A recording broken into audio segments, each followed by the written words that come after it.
शांतिपुर नाम का गांव था। वहां के लोग काफी शांति प्रिय और खुश मिजाज थे। उसी गांव में एक रात दिनेश और राजेश नाम के दो दोस्त बाहर से आ रहे होते हैं और रात हो जाती है। अरे राजेश भाई, थोड़ा जल्दी जल्दी चलो। आप तो नई दुल्हन की तरह आराम आराम से चल रहे हो। रात हो गई है और आगे सुनसान रास्ता है। अरे दिनेश, अब मैं तुम्हारी तरह माल तो खाता नहीं, आराम आराम से ही चल पाऊंगा। तुम्हें लगता है भाभी से मिलने की जल्दी हो रही है? हाँ। ऐसा कहकर दोनों हंसते हुए आगे बढ़ जाते हैं। तभी उन्हें किसी की आवाज सुनाई देती है। दिनेश, तुमने किसी की आवाज सुनी? ऐसा लगा कि जैसे कोई हमें आवाज दे रहा है। हाँ राजेश भाई, सुनी तो मैंने भी, लेकिन इतनी रात को हमें कौन आवाज देगा, वो भी इतनी सुनसान रास्ते में। तभी उन्हें फिर से वही आवाज सुनाई देती है। इस बार वो उन दोनों का नाम ले रही होती है। राजेश, ओ दिनेश। दिनेश भाई, मैं तो कहता हूँ भाग लो यहाँ से। ये तो कोई भूत प्रेत का मामला लगता है। भागो रे भागो, अपनी जान बचा के भागो। ऐसा कहकर राजेश और दिनेश वहाँ से भागने लगते हैं। लेकिन तभी वहाँ एक भूत उनके सामने आ जाता है। कहाँ भाग रहे हो तुम दोनों? कहाँ जाओगे मुझसे बच के? मैं तुम्हें छोड़ूंगा नहीं। ऐसा कहकर भूत उन दोनों पर हमला कर देता है। दोनों डर के मारे बेहोश हो जाते हैं और भूत वहाँ से चला जाता है। अगले दिन कुछ गांव वाले वहाँ पर आते हैं। अरे वहाँ देखो कौन उल्टा पड़ा है, देखो इनको। गांव वाले जाकर राजेश और दिनेश को सीधा करते हैं। अरे बाप रे, इनका चेहरा तो एकदम बिगड़ गया है, जाने कौन किया है। तब तक राजेश और दिनेश को होश आ जाता है और वो दोनों अपना चेहरा देखकर डर जाते हैं। अरे दिनेश भाई, ये हमारे चेहरे को क्या हुआ?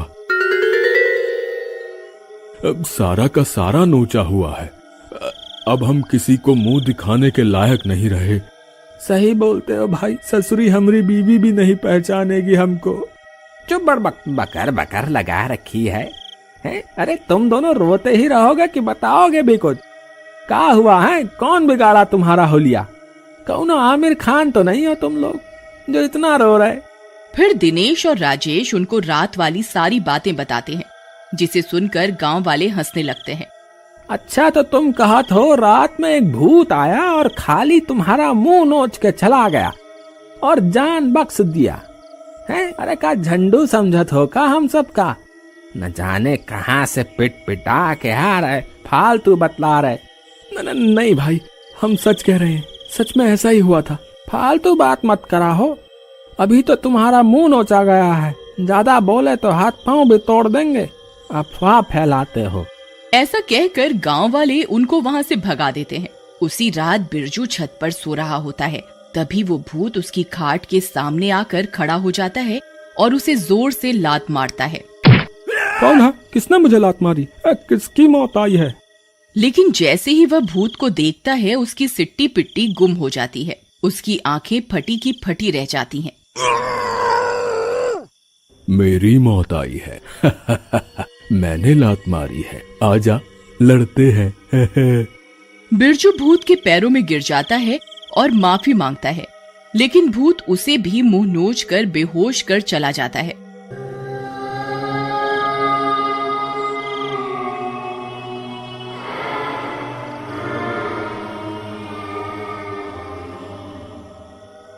अगले दिन बिरजू, दिनेश, राजेश और बाकी के गांव वाले सरपंच के पास जाते हैं और सरपंच को पूरी बात बताते हैं। अरे अब तुम भी बिरजू इन राजेश और दिनेश की बातों में आ गए। ये तो वैसे ही डरपोक हैं। अरे भूत वूत कुछ नहीं होता। अरे कोई लुटेरा होगा जो मुखौटा लगा के लूटपाट करने के इरादे से आया होगा। अब आप लोग जाओ, ऐसा कुछ नहीं। हम पुलिस को बता देंगे, वो इसका इलाज करेंगे। उसी रात एक लड़की पानी लेने जाती है, तभी वह भूत फिर आ जाता है।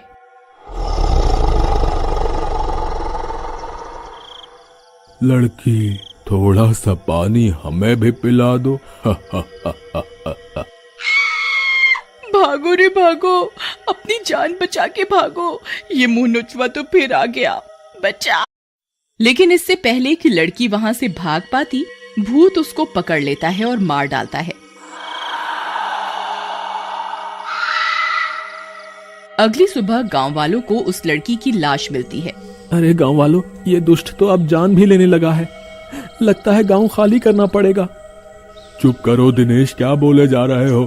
अरे हमारा घर है भाई, हमारा गांव है, हम खाली करेंगे? अरे वो जाएगा जो बाहर से आया है, समझे? अब चुप करो, कुछ इलाज ढूंढेंगे मिलकर। गांव वालों, अब तुम सब भी जाओ अपने अपने काम धंधे पर। सारे गांव वाले वहां से चले जाते हैं, लेकिन दिनेश और राजेश चलते चलते बातें करने लगते हैं। राजेश भाई, एक बात बोलूं? ये सरपंच जी हमारी बात का विश्वास क्यों नहीं करते? तुम कुछ भी बोलो, मुझे तो सरपंच पर गुस्सा आता है। बात तो तुम ठीक कह रहे हो दिनेश, लेकिन हम लोग कर क्या सकते हैं? वो सरपंच है, बात तो माननी पड़ेगी उनकी। क्यों ना इन पर नजर रखी जाए, लेकिन हम किसी को बताएंगे नहीं। इसके बाद दोनों सरपंच के घर के बाहर छिपकर बैठ जाते हैं और रात होते ही सरपंच अपने घर से निकलता है और नदी की तरफ जाता है। राजेश और दिनेश भी उसके पीछे पीछे चलने लगते हैं। तभी सरपंच एक जगह रुक जाते हैं और अपने पास से एक डंडी निकालकर जोर जोर से चिल्लाने लगता है। हीम क्लीम मुंह नोचुआ, हीम क्लीम मुंह नोचुआ। तभी वो भूत प्रकट हो जाता है। क्या हुक्म है मेरे आका? बस मेरे गुलाम, जाओ और इस गांव में अपने नाम की दहशत और फैला दो, ताकि ये गांव खाली हो जाए और मैं ये सारी जमीनें बेचकर अमीर हो जाऊं। इसके बाद भूत वहां से चला जाता है और सरपंच भी अपने घर को चल पड़ता है। अरे भाई, तो ये मामला है, ये लोग हम सबकी जमीनें लेना चाहते हैं। इस सरपंच को मैं जिंदा नहीं छोड़ूंगा। अरे राजेश, गुस्सा करके कोई फायदा नहीं है। इस सरपंच के बच्चे को तो हम जब चाहे निपटा देंगे। हमारा असली मुकाबला तो उस भूत से है। हाँ दिनेश भाई, बात तो आप सही कह रहे हो। चलो पहले इस भूत का हिसाब कर लेते हैं, इस सरपंच को बाद में हम देख लेंगे। मेरे जान पहचान के एक साधु बाबा हैं, क्यों ना उनकी मदद ली जाए। चलो उनके ही पास चलते हैं। उसके बाद राजेश और दिनेश साधु के पास पहुंचते हैं। अरे राजेश बेटा, तुम इतनी रात को, क्या बात है? फिर दिनेश और राजेश साधु को सारी बात बताते हैं। देखो राजेश बेटा, उस भूत की सारी शक्ति उस लकड़ी में है जो सरपंच के पास है। अगर वो लकड़ी हमारे पास आ जाए तो हम उस भूत को रोक लेंगे। लेकिन बाबा, वो दुष्ट सरपंच हमें वो लकड़ी क्यों देगा? बेटा, हमने कब कहा कि वो हमें देगा? वो हमें उससे छीननी पड़ेगी और ये काम हमें जल्दी ही करना होगा। उसके बाद तीनों योजना बनाते हैं और योजना के अनुसार अगली रात को वो तीनों भी सरपंच के पीछे चल पड़ते हैं। सरपंच नदी के किनारे पहुंचकर लकड़ी निकालकर फिर से भूत को बुलाता है और उसे फिर से गांव में दहशत फैलाने के लिए भेज देता है। लेकिन वो जैसे ही अपने घर जाने के लिए मुड़ता है, दिनेश उसे जोर से लात मारता है। सरपंच नीचे गिर जाता है और उसके हाथ से लकड़ी दूर गिर जाती है।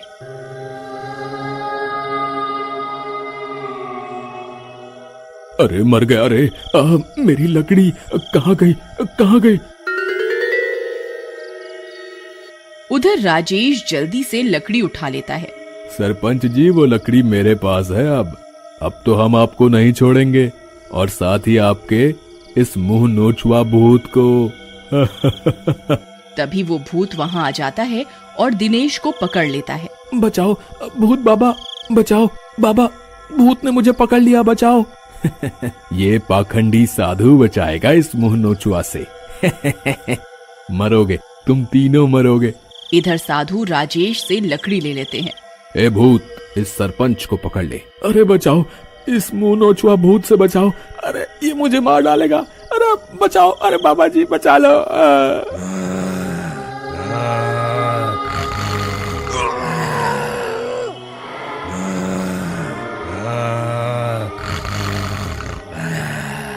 लेकिन साधु भूत को नहीं रोकते। थोड़ी देर में ही भूत सरपंच को मार देता है। उधर साधु बाबा भी अपने मंत्रों की शक्ति से उस लकड़ी को जला देते हैं। जैसे ही लकड़ी जलती है,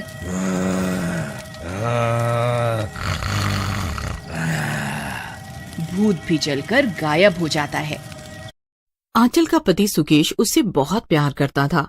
उसका प्यार किसी पागलपन से कम नहीं था। शादी के शुरू में तो आंचल भी उससे काफी खुश थी, लेकिन फिर उसे सुकेश का असली चेहरा नजर आने लगा।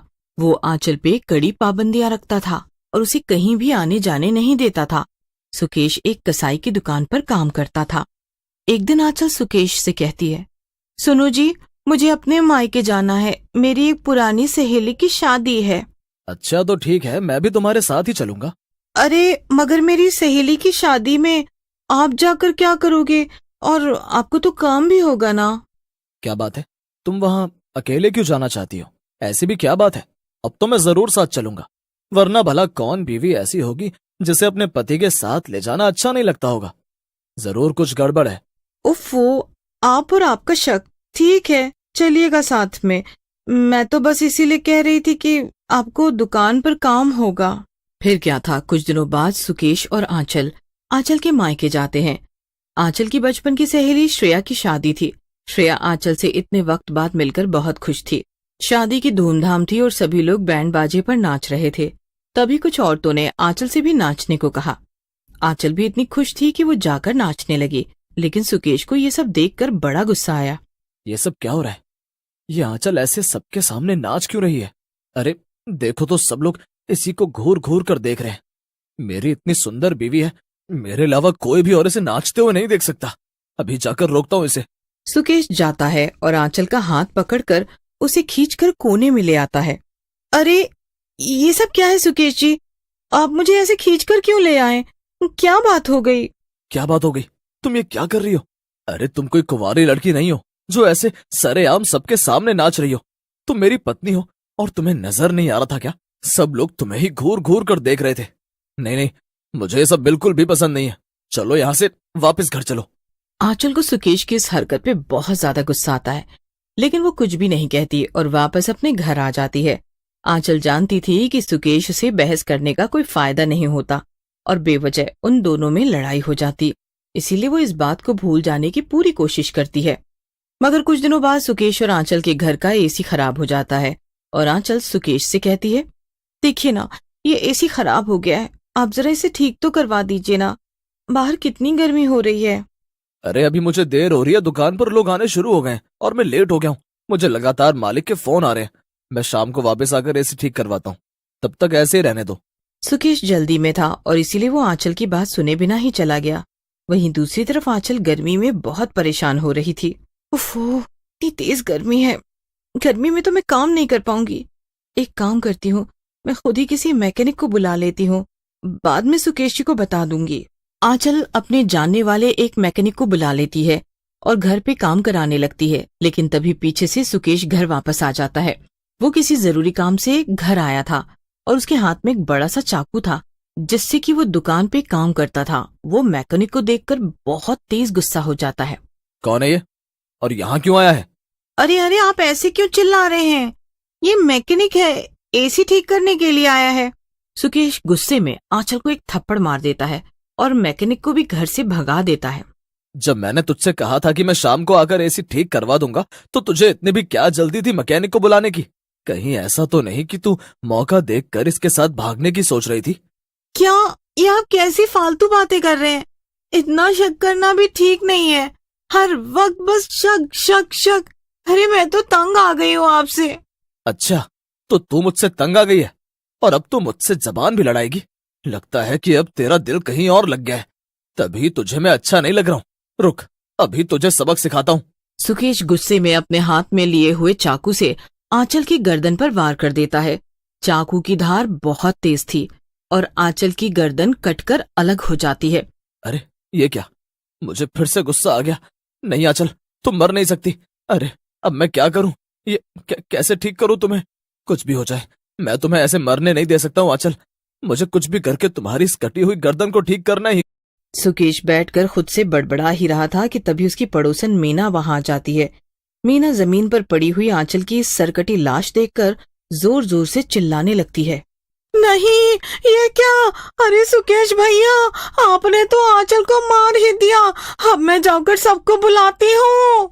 लेकिन मीना भाग पाती उससे पहले ही सुकेश उसे पकड़ लेता है और कहता है, अरे वाह, अच्छा हुआ तू यहाँ आ गई मीना। देखना, मुझसे गलती हो गई और आंचल मर गई, लेकिन अब क्या करूं? यही मुझे गुस्सा दिलाती रहती है। पर कोई बात नहीं, मैं अब तेरी गर्दन काट कर आंचल को लगा दूंगा फिर वो एकदम ठीक हो जाएगी। रुक, मैं अपना चाकू लेकर आता हूँ। मीना सुकेश की बात सुनकर डर से कांपने लगती है, लेकिन वो भाग भी नहीं पाती क्योंकि सुकेश ने उसे पकड़ रखा था। मीना सुकेश से कहती है, ये तुम क्या कह रहे हो सुकेश? पगला गए हो क्या? अब मीना मर चुकी है, वो वापस जिंदा नहीं हो सकती। छोड़ दो मुझे, अरे मुझे जाने दो। आखिर में मीना खुद को सुकेश की पकड़ से नहीं छुड़ा पाई और सुकेश ने उसे भी आंचल की तरह ही मार डाला। सुकेश ने मीना की गर्दन चाकू से उड़ा दी। सुकेश इस वहम में था कि किसी और की गर्दन लगाने से आंचल फिर से ठीक हो जाएगी। उसने मीना की गर्दन को आंचल के शरीर से जोड़ना चाहा, लेकिन वो कामयाब नहीं हुआ। गुस्से में वो यहाँ वहाँ सामान पटकने लगा। सुकेश अब गुस्से में आग बबूला हो रहा था। उसका दिमाग बिल्कुल ही काम करना बंद कर चुका था। गुस्से में सुकेश घर के बाहर निकल जाता है और आसपास देखने लगता है। नहीं, मैं अपनी आंचल को ऐसे खो नहीं सकता हूँ। अगर इस मीना का सर नहीं लगा तो क्या हुआ? मैं किसी और की गर्दन लगाऊंगा अपनी आंचल को। मैं यहाँ एक एक को मार डालूंगा और उनकी गर्दन अपनी आंचल को लगा दूंगा जब तक वो पहले की तरह नहीं हो जाती। सुकेश खुद से बातें कर ही रहा था कि तभी उसको सामने से एक औरत आती दिखाई देती है और वो सुकेश के पास आकर उससे कहती है, अरे भाई साहब, जरा यह पता बता दोगे? पर सुकेश आओ न देखता है ताऊ और उस औरत पर भी चाकू से वार कर देता है। फिर सुकेश उसके सर को भी आंचल के शरीर से जोड़ देता है, लेकिन अभी भी आंचल वैसे ही पड़ी थी। अब सुकेश हार मानकर वहीं जमीन पर बैठ जाता है। सुकेश खुद से परेशान होकर बातें कर ही रहा था कि तभी आंचल का शरीर अपने आप हिलने लगता है और अचानक से वो एक 3 सर वाली चुड़ैल में बदल जाती है। सुकेश ने जो 2 सर काट कर आंचल को लगाए थे वो भी चुड़ैल के सर बन गए थे। पागल आदमी, तूने मुझे मार डाला और तो और मरने के बाद भी तूने मुझे चैन से नहीं रहने दिया। तूने मेरे शरीर पर ये 2-2 सर भी लगा दिए हैं। अब मैं तेरी वजह से 3 सर वाली चुड़ैल बनकर घूम रही हूँ। क्या? अरे नहीं, तो अब क्या होगा? मुझे तुम 2 और सरों के साथ तो बिल्कुल भी अच्छी नहीं लग रही हो। एक काम करो, तुम अब यहाँ से चली जाओ, अपने मायके जाकर रह लो। मुझे तो तुम तभी पसंद थी जब तुम्हारा एक सर था। अब मैं अपने लिए किसी और आंचल को ढूंढ लूंगा जो बिल्कुल तुम्हारे जैसी हो। सुकेश की बात सुनकर 3 सरों वाली चुड़ैल का गुस्सा 7वें आसमान पर पहुंच जाता है और वो गुस्से में सुकेश से कहती है, ए पागल आदमी, तेरा दिमाग खराब है क्या? एक तो तूने मुझे मार डाला, ऊपर से मेरा ये हाल बना दिया और साथ ही साथ 2 और मासूम लोगों को भी मार डाला। और तुझे जरा भी अफसोस नहीं है? तू यहाँ खड़ा खड़ा मुझे ऑर्डर दे रहा है कि मैं कहीं और चली जाऊं? रुक जा, तेरी तो आज खैर नहीं है। इतना कहकर चुड़ैल सुकेश को चाकू लेकर दौड़ा देती है। चुड़ैल सुकेश को इतनी दूर तक भगाती है कि सुकेश दूर दूर तक नजर नहीं आता है। हाँ, डरपोक कहीं का, अगर ये मुझे दोबारा कभी नजर आ गया ना तो इसी के चाकू से इसी का कीमा बना दूंगी। अब वापस अपने घर चलती हूँ। चुड़ैल वापस अपने घर लौटती है और खुद से कहती है, वाह, अब जाकर इस घर में आजादी की ताजी हवा है। हर वक्त मुझे उस आदमी की बक बक सुननी पड़ती थी, ये मत करो, वो मत करो, यहाँ मत जाओ, वहां मत जाओ। अरे तंग आ चुकी थी मैं उससे। खैर, जीते जी न सही, अब कम से कम मरने के बाद ही मैं कुछ पल इस घर में सुकून से रह लूं। चुड़ैल आराम से सोफे पर बैठ जाती है, लेकिन तभी उसे एसी याद आता है कि एसी तो अभी भी खराब है। चलो, सबसे पहले एसी वाले मैकेनिक को बुलाकर एसी ठीक कराती हूँ। फिर क्या था, चुड़ैल जबरदस्ती एक एसी के मैकेनिक को पकड़कर ले आई और उससे अपना एसी ठीक करवा लिया। उसके बाद वो मजे से अपने घर में रहने लगी।